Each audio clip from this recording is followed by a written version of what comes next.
ప్రధానమంత్రి గారు సూచనిచ్చే విధానం ప్రకారం రాష్ట్రంలో నదుల అనుసంధానం కూడా పూర్తి చేస్తాం. ఇది కాకుండా భోగాపురం ఎయిర్పోర్టు నెక్స్ట్ ఇయర్కు పూర్తి చేస్తాం. విశాఖపట్నం స్టీల్ని మళ్లీ ఆంధ్రుల ఆత్మాభిమానాన్ని నిలబెట్టే విధంగా 11,440 కోట్ల రూపాయల ప్యాకేజ్ ఇచ్చారు. దానికి మనస్ఫూర్తిగా ధన్యవాదాలు. విశాఖపట్నం రైల్వే జోన్ వచ్చింది, దానికి కూడా కేంద్రానికి అభినందనలు. గూగుల్, టీసీఎస్ వస్తా ఉన్నాయి. 1,43,000 కోట్లతో ఆర్సిలార్ మిత్తల్ స్టీల్ ప్లాంట్ పెడుతున్నాడు. దానికి అడ్డంకులుంటే అవన్నీ తొలగించారు, పూర్తిగా సహకరించారు. దీనికి మనస్ఫూర్తిగా ధన్యవాదాలు సార్. వెనుకబడిన రాయలసీమ పైన ఎక్కువ ఫోకస్ పెట్టాం. హార్టికల్చర్ హబ్గా తయారు చేస్తాం. సీమలో డిఫెన్స్ సంస్థలు హైకోర్టు ఏర్పాటు చేయడానికి, హైకోర్టు బెంచ్ ఏర్పాటు చేయడానికి అన్ని ప్రయత్నాలు చేస్తున్నాం.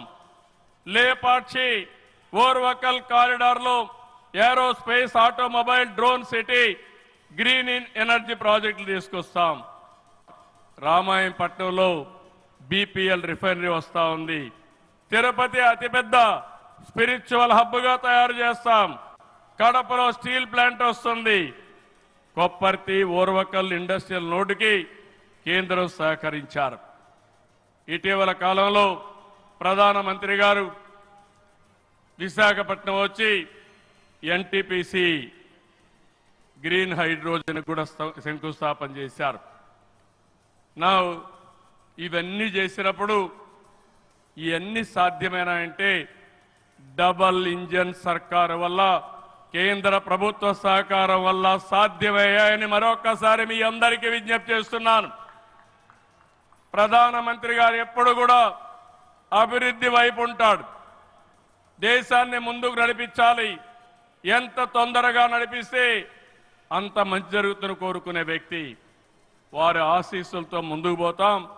తొందరలోనే మళ్ళీ ఒకసారి రమ్మని వారిని కోరుకుంటున్నా. వస్తాను కూడా హామీ ఇచ్చారు. జూన్ 21వ తారీఖున విశాఖపట్నంలో 10th yoga day, 10 years yoga day జరుపుకుంటున్నాం. అది గ్రాండ్ గా చేసి ప్రపంచానికే యోగా మనం ఇచ్చే పరిస్థితి వస్తుంది. అది ప్రధానమంత్రి నరేంద్ర మోడీ గారు ప్రపంచానికి ఇచ్చే కానుకని చెప్పి కూడా నేను మీకు తెలియజేస్తున్నా. ఈ యోగా వల్ల చాలా మంది ఆరోగ్యం బాగవుతుంది, కాన్సంట్రేషన్ పెరుగుతుంది. అది నమ్మిన వ్యక్తి నరేంద్ర మోడీ గారు. నమ్మడమే కాదు, దీన్ని ప్రమోట్ చేస్తున్నారు. మళ్ళీ తొందరలో వారు వస్తున్నారు.